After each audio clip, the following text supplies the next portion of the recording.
Bon alors regarde la cérémonie alors. Avec lui là qui crée une entité. Souverain de l'Est, régent de l'élément air, je demande ta présence devant ce cercle afin de lui apporter protection.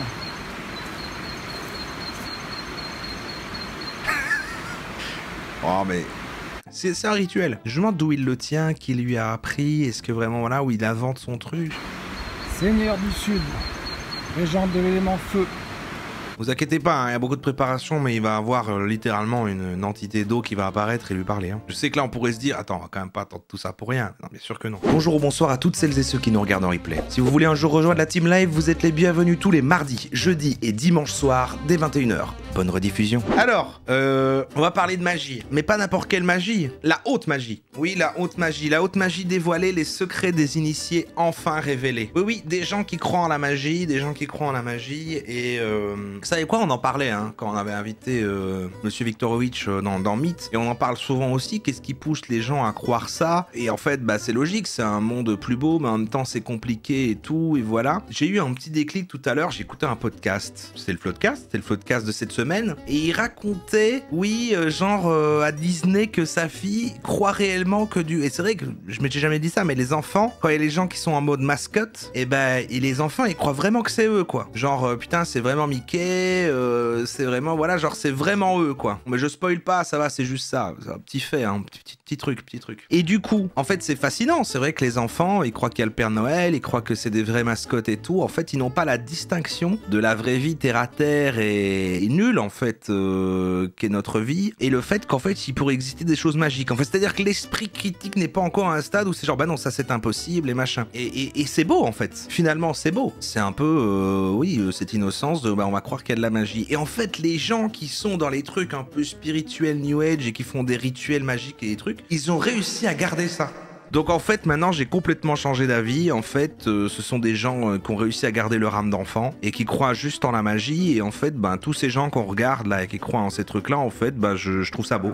Je trouve ça beau, en fait. C'est juste une capacité d'avoir réussi à garder, à croire qu'en fait la magie existe, qu'il y a des trucs spéciaux dans notre monde et que c'est pas juste la science et qu'on n'est pas juste des poches d'organes qui marchent sur un caillou aux confins de l'univers. Ou alors ils sont juste drogués, ouais. Tant que t'essayes pas de convaincre les autres, c'est bon, sinon c'est chiant. Oui, voilà, et tant que t'es pas praticien d'une médecine alternative qui fait que les gens se soignent pas du cancer, bien sûr. Mais voilà, ici on va voir la magie. La haute magie enfin dévoilée, les secrets des initiés enfin révélés. Là, franchement, je pense pas que c'est complexe, ça a l'air bien. Alors ça a l'air confus, puisque la haute magie, c'est aussi la magie élémentaire. J'ai quelqu'un qui explique face cam ce que c'est, et j'ai quelqu'un qui nous fait littéralement un vrai rituel. Bon, les deux sont un peu longues, on regardera pas forcément tout. Alors j'en ai trouvé une méga énorme, là, qui en plus, histoire de la magie, la théurgie de la haute magie, là, c'est carrément en mode nota bene, mais qui raconte l'histoire de la magie, on est à Poudlard, c'est complètement fou, mais ça a l'air trop compliqué, trop technique, on va commencer par lui.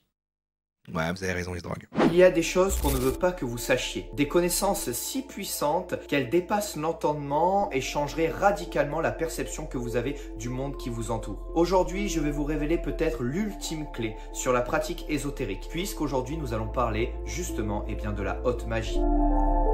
La haute. Ouais, c'est ça, il y a une petite vague complotiste, on cache ce secret, c'est pas juste... Plus rien ne sera jamais comme avant. Vous allez être initié à une clé qui, si vous la comprenez, votre réalité changera drastiquement. Dans cette vidéo, nous allons voir pourquoi est-ce que les initiés ont toujours gardé certaines vérités pour eux et comment elle influence le monde entier sans que personne ne s'en rende compte. Qu'il y a des élites, des initiés et des profanes, des mages et des non-pratiquants. C'est vrai que ça mélange complotisme vraiment, quoi, en fait. Lui, c'est pas il y a les Illuminati, les trucs, ou les élites. En fait, les élites qui contrôlent le monde, machin, nouvel ordre mondial et tout, lui, il rajoute le côté, il maîtrise la magie. Et en fait, les riches sont magiciens, et nous, le peuple, on connaît pas la magie, quoi. Et nous allons surtout voir, au travers d'un exercice à la fin de cette vidéo, comment vous aussi, vous pouvez faire entrer la haute magie dans votre vie et comprendre à quel point ces pratiques sont puissantes. Ah, où on a la basse magie, ouais. Depuis des millénaires, il y a fort longtemps, un petit groupe d'initiés garde secrètement les enseignements les plus précieux. C'est les deux mages bleus. Ce savoir est appelé la science des sciences. C'est pour ça qu'elle a été appelée la science hermétique. C'est comme la police des polices. Personne ne peut y rentrer ou personne ne peut dévoiler ce qui se trouve à l'intérieur. C'est un enseignement où lorsque l'initié est initié à ces choses, il devient hermétique, face au monde. Tout d'abord parce que cette science lui permet d'être totalement protégé et de se protéger de tout ce qui est attaque occulte, mais également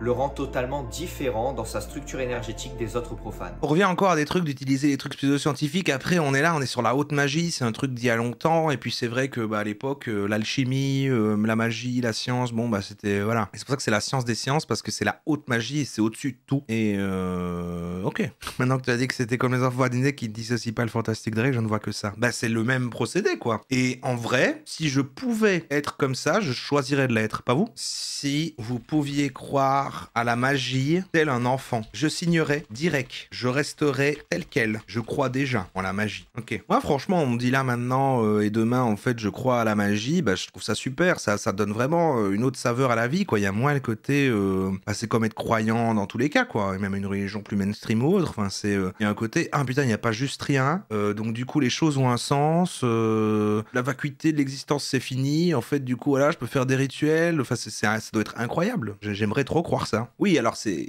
après on se fait balader par les oui. C'est le problème, après on est victime des gens qu'on peut regarder parfois et qui vendent des services. Bon bah oui, ça c'est le revers de la médaille, de la baguette.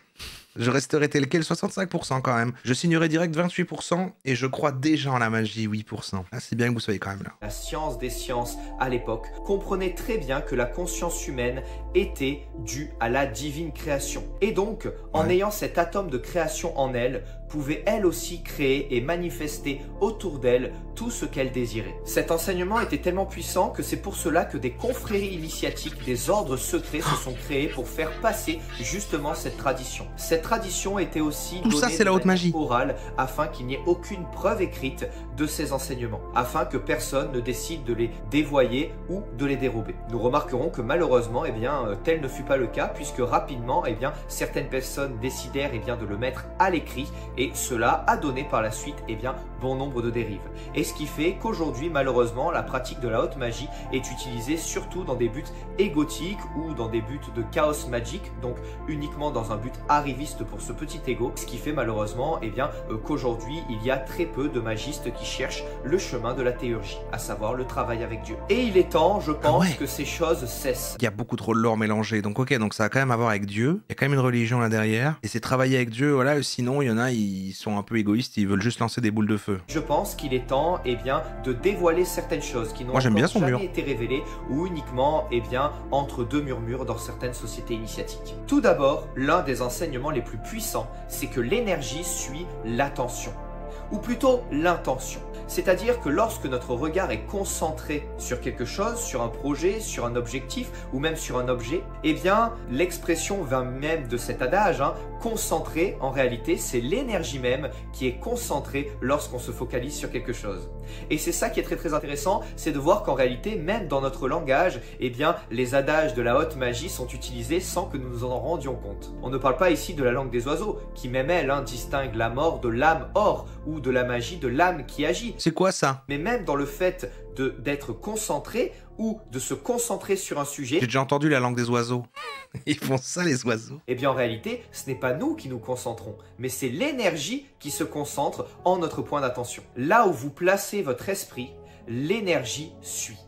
Il faut vraiment comprendre que l'énergie, lorsqu'elle est focalisée, peut réaliser de véritables miracles. Malheureusement, aujourd'hui, au travers de l'école et au travers du renforcement grandissant de notre ego, en essayant de nous faire vivre au travers des médias bon nombre d'anxiété, notre ego est tellement puissant et tellement grand qu'il ne laisse plus place à cette focalisation et à cette capacité de concentration. Ce qui fait que malheureusement, bon nombre de personnes n'ont plus du tout la capacité de pouvoir manifester ce qu'ils souhaitent. La visualisation, c'est pas du folklore. Les légendes des personnes qui sont capables de manifester des éléments, des pouvoirs et des capacités hors du commun grâce à la force de leur esprit sont des choses bien réelles. Il y a plusieurs marches dans ces pratiques magiques qui permettent aux magistes ou aux mages, celui qui est vraiment au plus haut grade de la pratique magique, de pouvoir manifester ce qu'ils souhaitent dans la matière.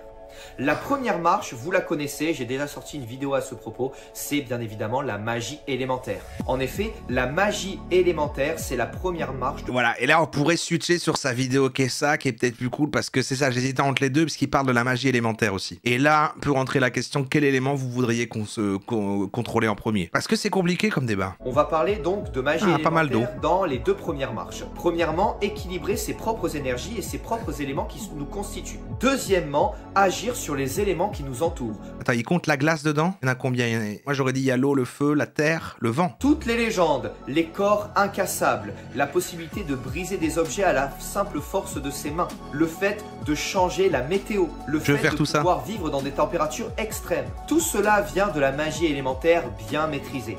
Maîtrisée d'une manière qui fait en sorte que notre corps soit totalement équilibré pour fabriquer un cinquième élément. Ce cinquième élément de la magie élémentaire permet de passer l'autre marche, la marche supérieure. Scancel, cinquième élément, c'est Besson. La glace, c'est de l'eau solide. Mais non, mais c'est pas pareil. Si tu maîtrises l'eau, tu maîtrises pas forcément la glace, parce que ça veut dire que tu as deux pouvoirs. C'est-à-dire que tu maîtrises l'eau et la température. La magie invocatoire et évocatoire consiste à densifier une présence pour que celle-ci puisse influer dans la matière. En effet, nous le savons, il y a des êtres spirituels, des êtres qui habitent des dimensions différentes des nôtres et qui sont au-delà de notre spectre visuel. Je vous rappelle que notre spectre visuel ne peut contenir et capter qu'environ 0,1% de la science de tout ce qui peut exister en termes de fréquences. On voit pas le corps éthérique. Bien qu'il existe des fréquences où existent d'autres consciences, d'autres êtres et d'autres présences.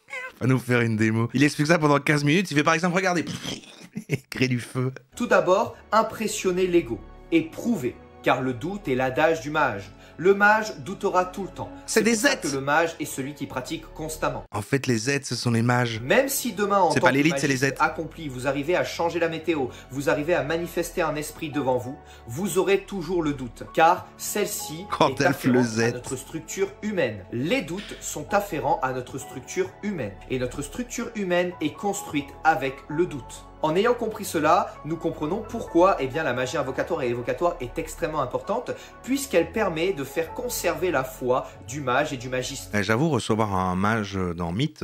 En effet, si vous arrivez à manifester des mais on serait sceptique, on l'écouterait pas pour de vrai, c'est dommage. Pour qu'elle se manifeste, il n'y a plus de doute sur ce moment. Mais vous verrez malheureusement que la loi générale ou Apophis, comme on en a parlé dans une autre vidéo, fera tout pour vous faire continuer à avoir le doute malgré vos capacités et malgré toutes les choses que vous arrivez à manifester qui dépassent l'entendement. Voilà. Alors ok, admettons. Il fallait introduire la haute magie au sens large, car apparemment la base de la haute magie étant la magie élémentaire. On verra après une cérémonie avec lui là qui crée une entité. Mais les sondages par contre vraiment de quel élément? Mais on se met d'accord sur c'est quoi les éléments? Pour moi c'est le feu, l'eau, la terre et le vent. Et le cœur. Oui c'est moi, Captain Planet. La magie élémentaire dans laquelle vous voulez vous spécialiser. Putain c'est vrai que j'aurais tendance à dire...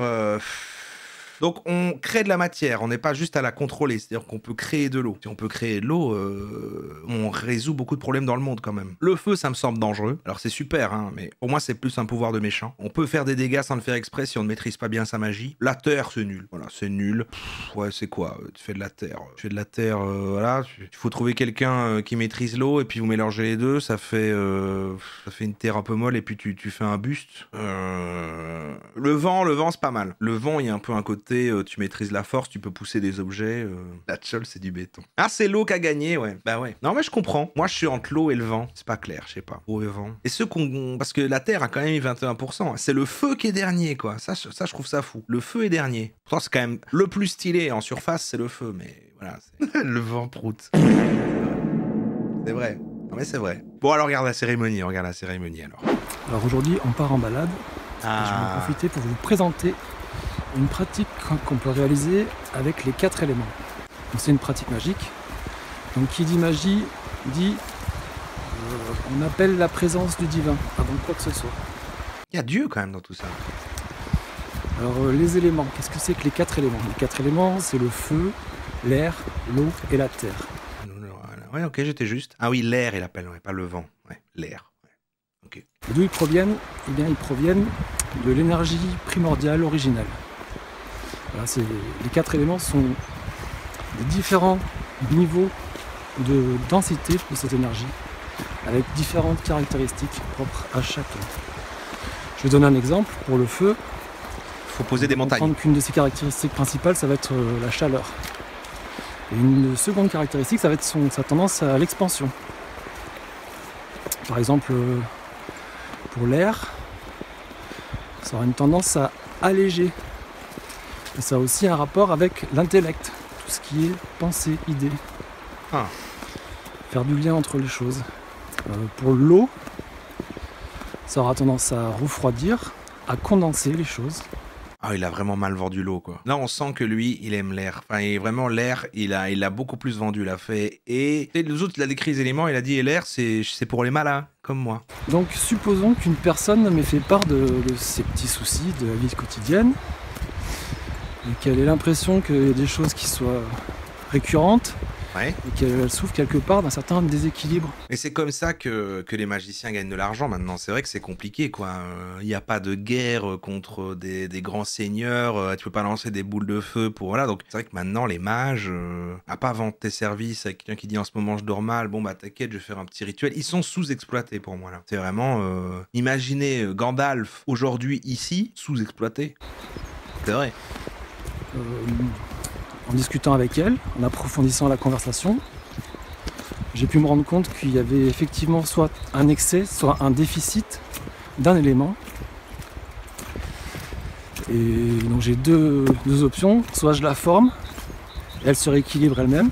Là, on voit pas, mais tout le chemin qu'il fait là, devant, il n'existe pas. Hein. Il est en train de le tracer juste en contrôlant la matière. C'est-à-dire qu'en fait, il écarte tous les arbres et crée un sentier de terre. Hein. Nous, on le voit pas parce que c'est hors cadre, mais il est en train de tout créer. C'est ça qui est fou. Donc le rituel va se passer en 4 grandes étapes. La première étape, c'est rassembler les outils magiques et le matériel nécessaire. Okay. La seconde étape, ça va être de créer un espace sacré. Donc on va former le cercle, faire descendre la présence divine. Mais c'est quoi la présence divine? Parce que c'est ça qui est un peu flou, quoi. Il y a le divin, il y a quand même un dieu, mais on sait pas trop qui c'est.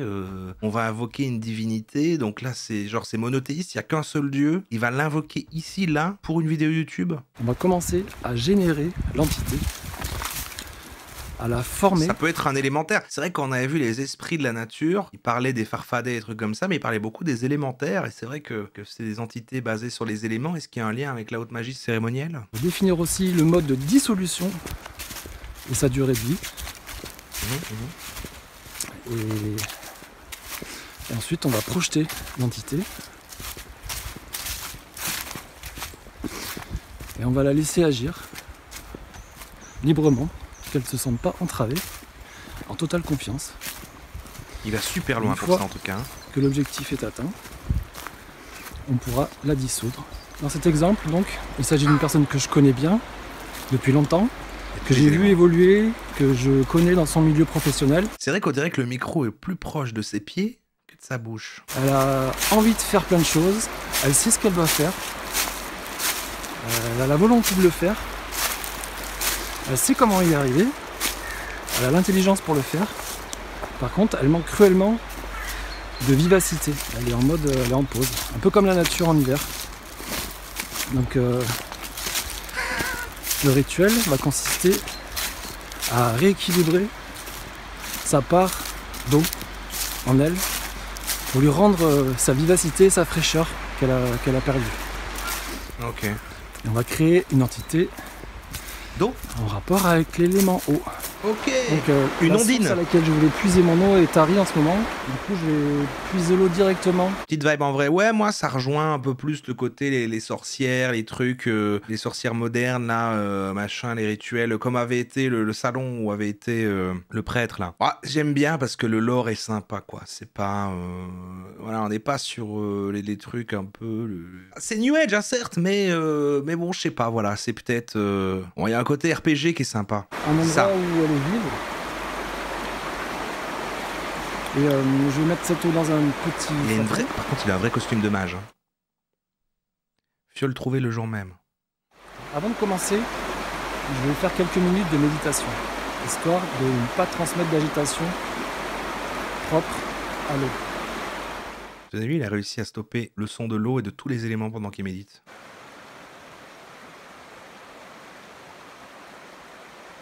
Alors le problème étant, je vois que tu dis je vois ça comme du charlatanisme, le problème étant que là, du coup, en disant qu'il va résoudre le problème, il vend ce service du coup à quelqu'un. Bon voilà, après moi je suis toujours sûr quand c'est les petits soucis du quotidien et qu'en fait c'est un truc un peu abstrait comme problème que t'as, bah les gens qui vendent ça derrière vendent après le truc placebo qui fait qu'en fait ça va quand même résoudre le problème de la personne. Donc voilà. Bon.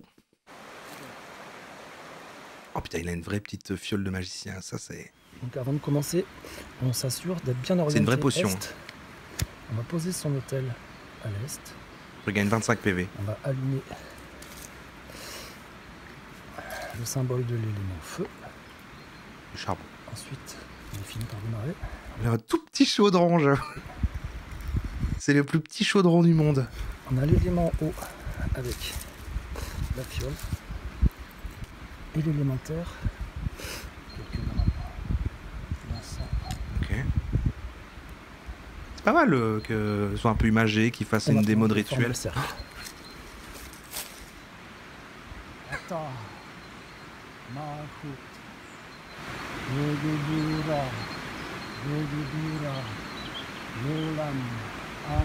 Tu promènes ton chien le week-end et tu passes à côté de lui comme ça.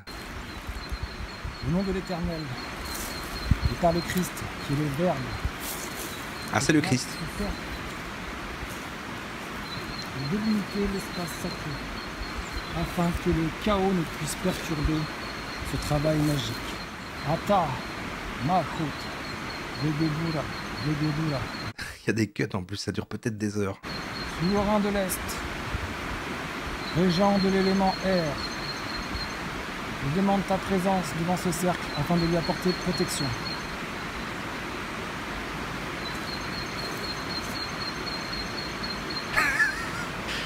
Oh mais...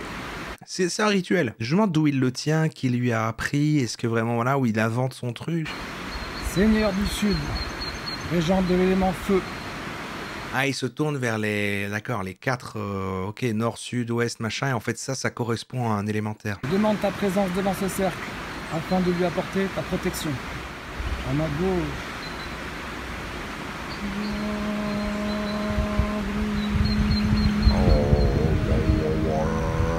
À ma droite.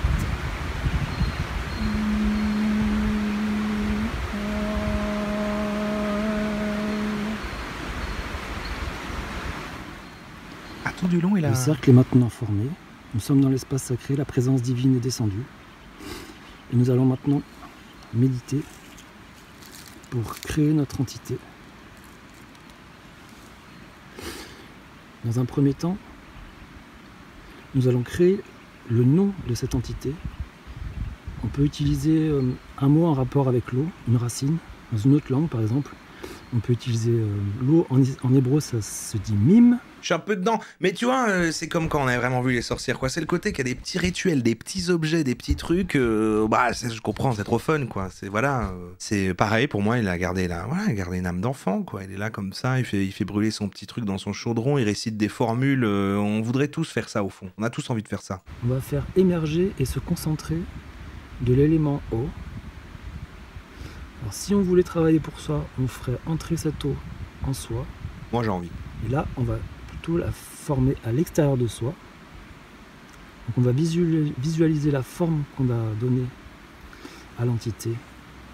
Toi, Patronus, entité de l'eau, Ondine, je t'ai créé et baptisé sous le nom de afin que tu viennes en aide. Ah, ça a été censuré. Un tel fils du nom de sa mère. Ah oui, d'accord, et il censure la personne qui est client. En lui redonnant la vivacité dont il a besoin. On doxe pas les ondines. Donc tu es le digne représentant. Par le geste que j'effectue, je te donne vie. Ouais, il a dit je t'ai créé. Du coup, il invoque pas une entité qui existe, quoi. Il en crée une. Et après, elle devient quoi? Tu seras dissous. Une fois ta tâche effectuée, tu retrouveras ta place dans l'élément eau. T'es pas net, Baptiste. Et seras je suis très net. Dans l'élément primordial. Baptiste, il faisait sûrement ça, hein, c'est tout. Je t'accueille juste d'aider. Dans cette fiole qui sera ta demeure. Ainsi, je pourrai venir vérifier que le travail a bien été effectué Et lorsque je t'appellerai, tu viendras immédiatement en ta demeure. C'est une crotte, ça. Je vais maintenant te libérer. Vous inquiétez pas, hein, il y a beaucoup de préparation, mais il va avoir littéralement une entité d'eau qui va apparaître et lui parler. Hein. Je sais que là, on pourrait se dire, attends, on va quand même pas attendre tout ça pour rien. Non, bien sûr que non. Il a un certain charisme, hein, quand même. Sa tenue de mage, là, comme ça, la barbe, moi, je lui fais confiance. Bon, là, comme ça, non, mais mauvais exemple aussi. Régent de l'Est, régent de l'élément air, je te remercie pour ta présence devant ce cercle. Va en paix.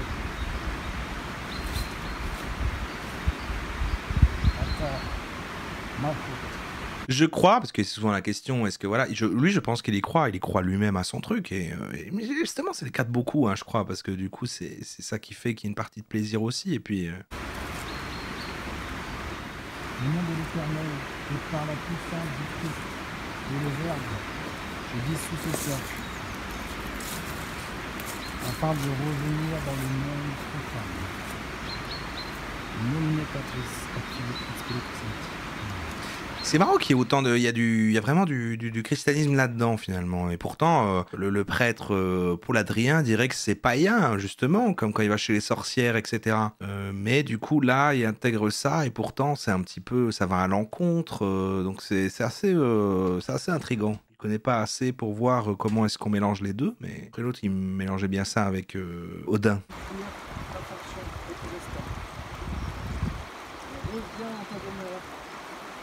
Chaque fois que j'appellerai ton nom.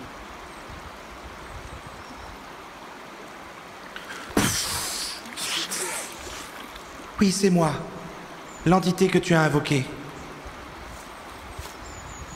Pose ta question. Voilà, il convient à présent de ne plus penser. Elle est partie trop vite, elle est arrivée, elle est là en fait. Là. De ne plus penser à l'entité.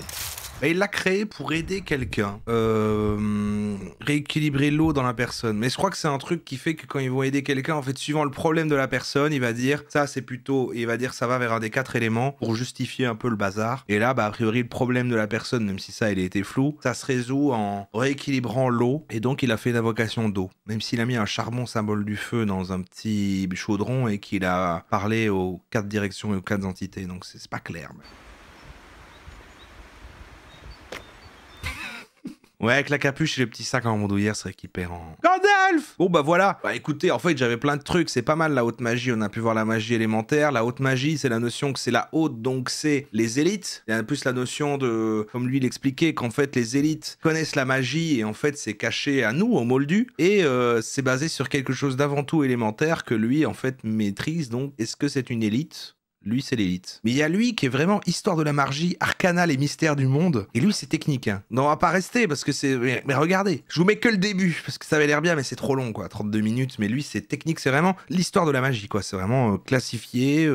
Bonjour à tous et bienvenue pour cette nouvelle émission de l'Academia pour le mois de septembre 2021. Ah, vous le connaissez ? Il fait des super recherches. Oui, mais comment ça marche quand tu fais des recherches Je connais cette chaîne, il explique bien et c'est très complet. Mais comment ça marche ? Mais comment ça, c'est complet ? Il y a des recherches parce que si c'est basé sur rien, comment ça marche? Je suis mes bébés avec lui au lycée. Nous n'allons pas parler de sorcellerie ou de magie noire, nous n'allons pas parler de poupées vaudou, de maléfices ou encore de sorcellerie des campagnes, nous allons parler de haute magie. Ah, il est expert en mythes. Ah d'accord, lui il est plutôt... c'est ça en fait, c'est pas forcément quelqu'un qui y croit alors. C'est plus, il explique du folklore. Il explique du folklore, des trucs de qu'est-ce que croyaient les gens, mais sans y croire. Donc c'est une chaîne légit quoi. Arcana avec une web TV qui propose des émissions culturelles sur les thèmes de l'histoire, de l'archéologie, de la mythologie, mais aussi des sciences occultes, de l'ésotérisme et des religions. Ok. Ouais, bizarre. Enfin, ok. Et les croix en cachette. Comment va se découper cette émission? Voilà, c'est dingue. Histoire et origine de la magie. Qui sont les mages? Les arts magiques. Conclusion et bibliographie. Lui, c'est Banger, le Minotaure. Bon, si on... Attends, je ris trop, j'arrive pas à le faire. Bon, si on parle du Minotaure, je vais rester. Tout d'abord, nous allons introduire le sujet. Ensuite, nous allons présenter donc l'histoire et les origines de la magie. Ensuite, nous parlerons des mages eux-mêmes avec différents exemples de l'Antiquité, de la Renaissance et des temps modernes, mais également quelques figures faire de blagues qui représentent l'archétype du mage. Et puis en troisième partie, nous parlerons de la théurgie à proprement parler ou des différents arts magiques qui sont liés à ce que l'on appelle la haute magie. Oui, donc lui, finalement, il va se défendre de... En fait, il y a quand même des trucs quelque part. Là, on n'est pas directement dans vraiment... Ça n'a pas été modernisé, ça, quoi. Il prend ça dans des textes médiévaux. C'est quoi? C'est des croyances folkloriques de l'époque qu'on trouve dans des ouvrages, et du coup, il retransmet... Ensuite, il a des grimoires. Le terme grimoire, il est bien. La voix des mages, et puis bien sûr, quelques conseils bibliographiques pour terminer cette émission. Petite mise en garde néanmoins, comme à l'accoutumée, je vous rappelle que je vais traiter le sujet sur un point de vue historique. Il ne s'agit pas pour moi à aucun moment de vous dire si la magie a une réalité ou si inversement elle n'existe pas. Ceci appartient à vos croyances personnelles. Ah, c'est intéressant comme angle, pourquoi pas après tout? Pourquoi pas? Je vais peut-être regarder cette chaîne premier degré hors live. C'est tout bonnement Rivenzi, je vois aucune différence pour moi, à part la moustache. Mais moi j'irai écouter les vidéos de ce monsieur Arcana, les mystères du monde. 300 000 abonnés. J'aime bien l'angle, moi, le côté ni zette ni bizarre. Ni zette ni bizarre. Plutôt juste, voilà. Alors moi j'ai entendu ces trucs-là, je vous l'explique, j'ai un petit PowerPoint, j'ai des sourds, pourquoi pas. Nota bene. Allez.